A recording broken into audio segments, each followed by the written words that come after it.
Olá pessoal, o nosso Conselheiro Acácio de hoje vai tratar de um tema que está dando o que falar em São Paulo, que é o embate que o atual prefeito, Jorge Dória, está tendo com os pichadores. Pois muito bem, vamos ver qual é o cerne dessa discussão.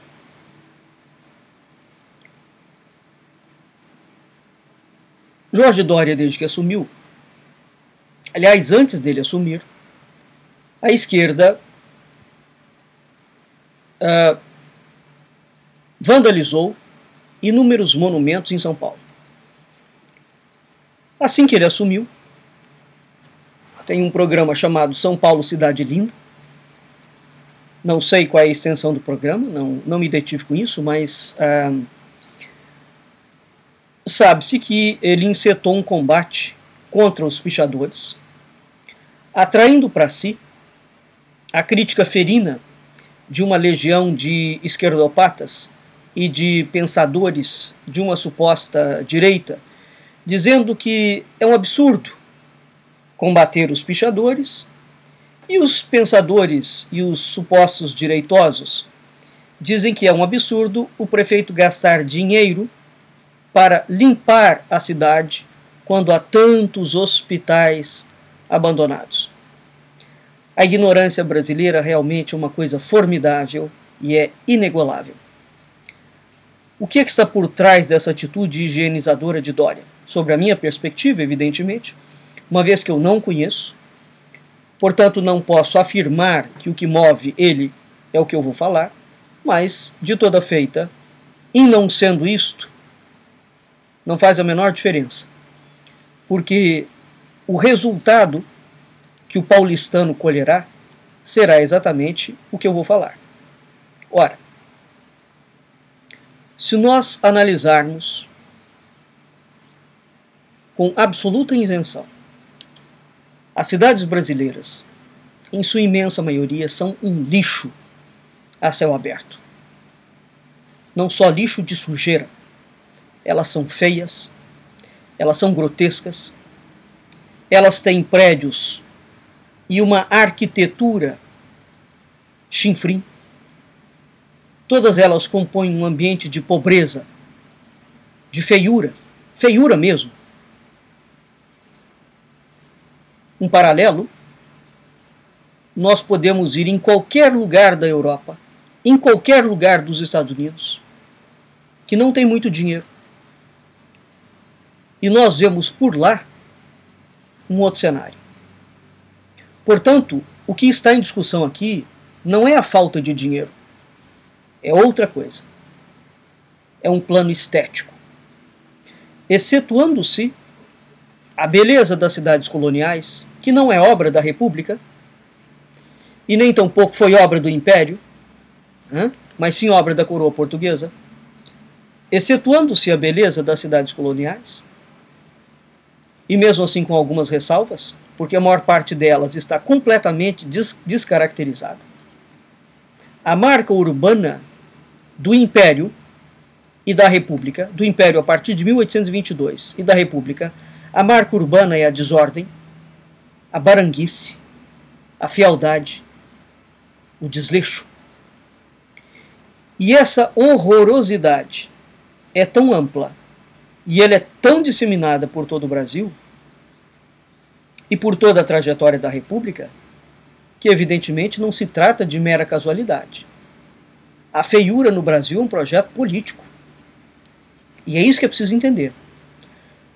Durante o regime militar, por exemplo, foi suprimido do Rio de Janeiro, para pretensamente passar um metrô por baixo, um dos monumentos, o Palácio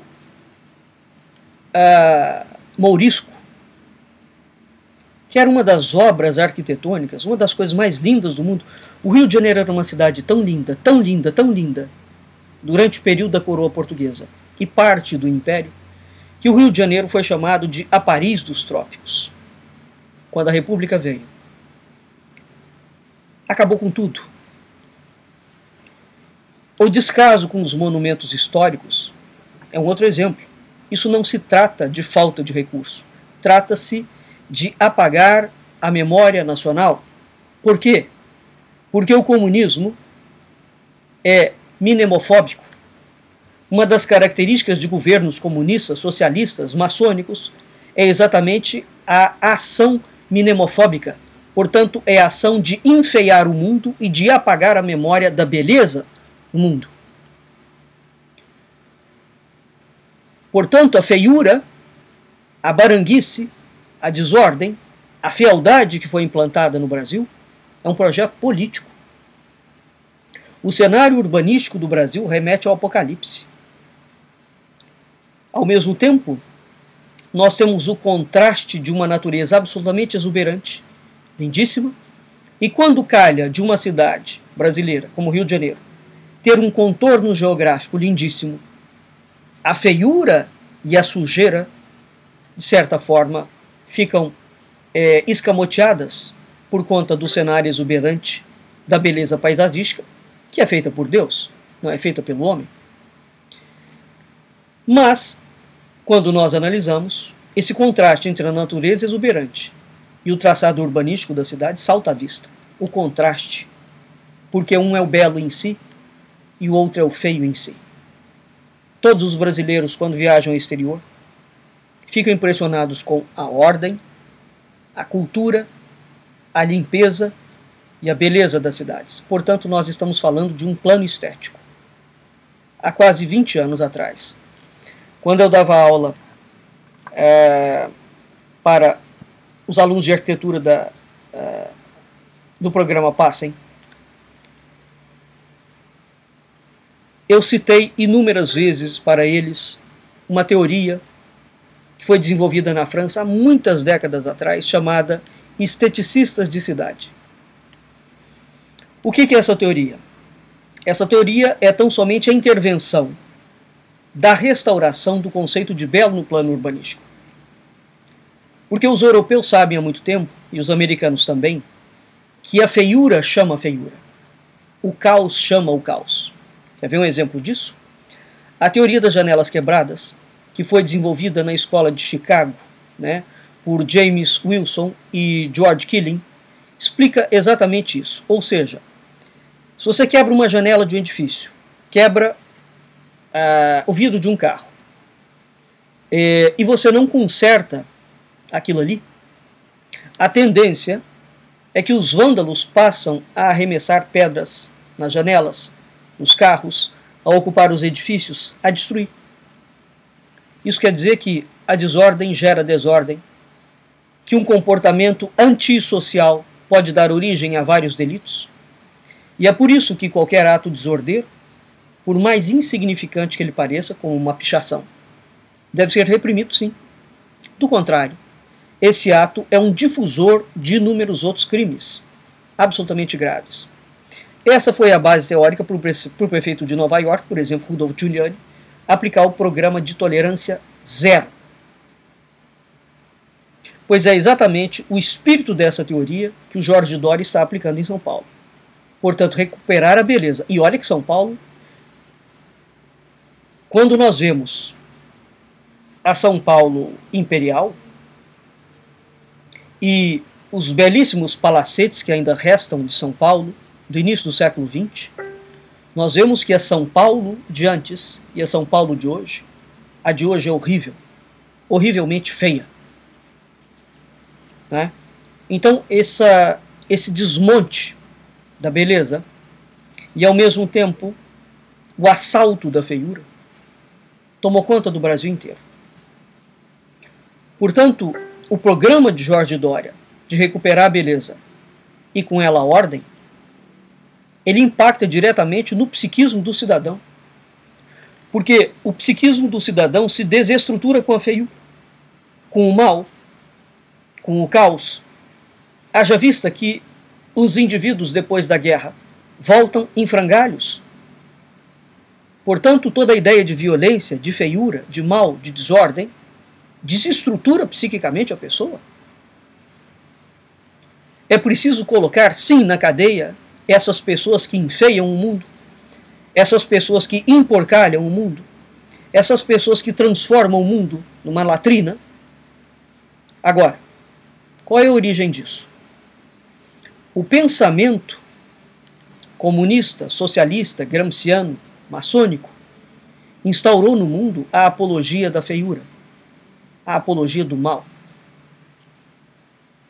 As pessoas acham que é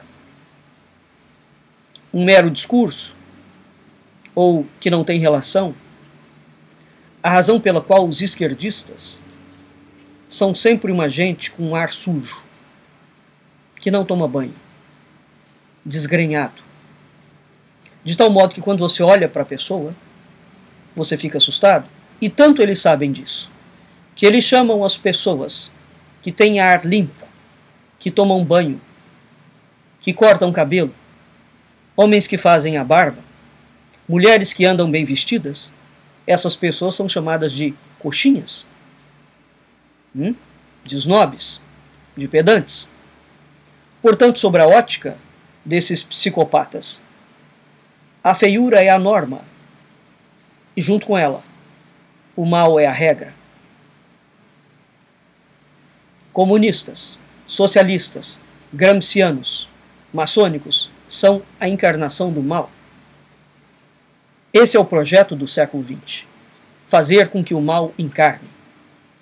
E é preciso conhecer as bases teóricas messiânicas do comunismo para entender o papel desse mal em demanda contínua contra aquilo que os gregos chamavam de trilogia da perfeição: o bem, o bom e o belo.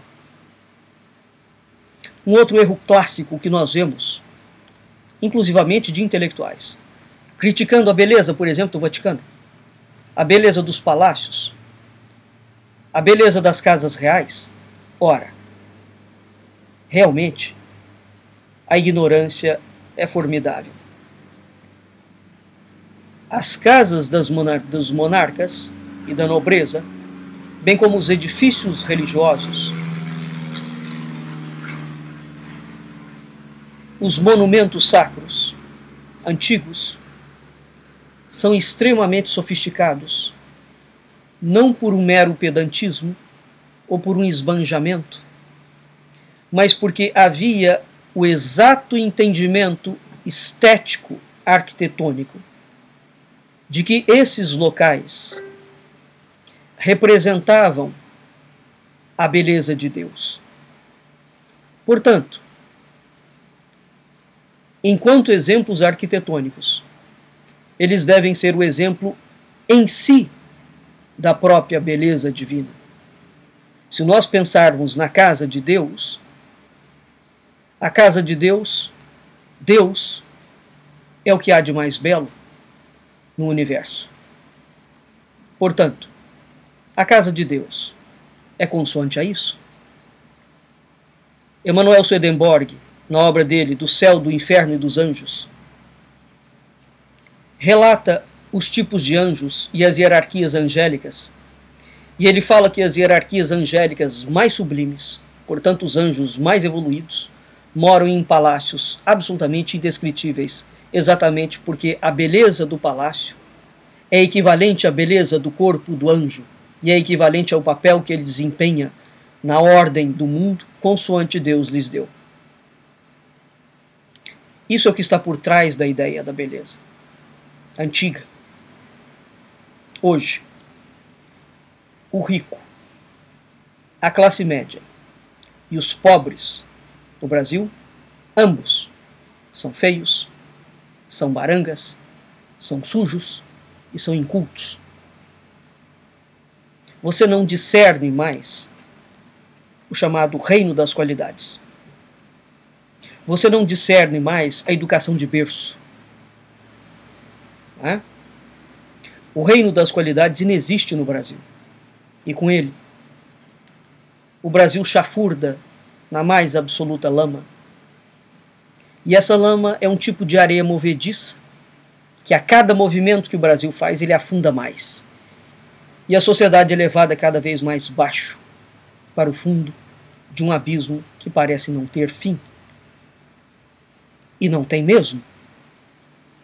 Se há alguma coisa que categoriza a descrição mítica do inferno, do purgatório e do limbo é exatamente a feiura, a baranguice, a sujeira, a desordem, a falta de cultura. Ora, nós podemos ver o belo. Os sentidos são fontes de conhecimento. Aristóteles, na Metafísica, fala que o conhecimento começa com a visão. Os sentidos são fontes de conhecimento e são fontes de espiritualidade. Portanto, nós precisamos de ver o belo para amá-lo, de modo corpóreo e de modo incorpóreo. Nós precisamos amar a beleza em si, que é aquela beleza divina, incorpórea, de forma que urge restaurar a beleza no mundo, e com ela toda a espiritualidade que ela encarna. Porque a ideia de beleza em si é exatamente aquela que fala de Deus. E não há beleza maior no mundo do que a ideia do absoluto. Tudo que nós não temos são gestores que conhecem minimamente técnicas e teorias já amplamente estudadas e produzidas nos ambientes acadêmicos e largamente conhecidas desde a mais remota antiguidade. Isso é uma tragédia sem precedentes, porque nós somos dirigidos por uma elite ignorante e pobre. Não é a pobreza de espírito, não é a pobreza pelo espírito, é a pobreza de espírito. Era de tal forma disseminado a ideia de que a beleza deveria encarnar na Terra como projeto urbanístico, que havia uma ciência extremamente tradicional da encarnação desses projetos arquitetônicos. O nome dela? Muito bem. Na tradição chinesa, é o Feng Shui. Na tradição indiana, é o Vastu Shastra. Na tradição do Camboja, é o dragão verde. O Ocidente tem uma tradição geomântica? É evidente que tem. Não há, veja Vitrúvio, Paládio, não é? As catedrais góticas. Também o Ocidente tem uma tradição geomântica absolutamente pujante, igual à oriental. Também as construções, os monumentos e os palácios, a estrutura da Terra era alinhada com as forças celestes, e esse alinhamento não era meramente um alinhamento de forças, era um alinhamento para encarnar a beleza. E a palavra é esta mesmo, a beleza tem que ser encarnada. Ela não é materializada, imanentizada, a beleza tem que encarnar. É impossível nós entrarmos numa catedral gótica, num barroco impecável, e não nos espantarmos e ao mesmo tempo não sermos atingidos pela ideia da beleza incorpórea. E quando nós entramos ali, por que nós somos remetidos à divindade? Exatamente por conta de todo um traçado estético composto segundo regras específicas da arquitetura e da matemática pitagórica, que leva em conta a proporção áurea, a escala de Fibonacci. Isso é o que está por trás, e isso é tudo que a arquitetura e a engenharia e o traçado urbanístico das cidades não se preocupa atualmente. Uma das grandes razões da desgraça do mundo é a feiura das cidades, a feiura das casas, a feiura das roupas, a feiura das pessoas, a feiura das músicas. Meu Deus do céu! Aquela ciência cinética já mostrou o impacto do som nas formas. Há uma trilogia vibratória que compõe o universo: luz, calor e som.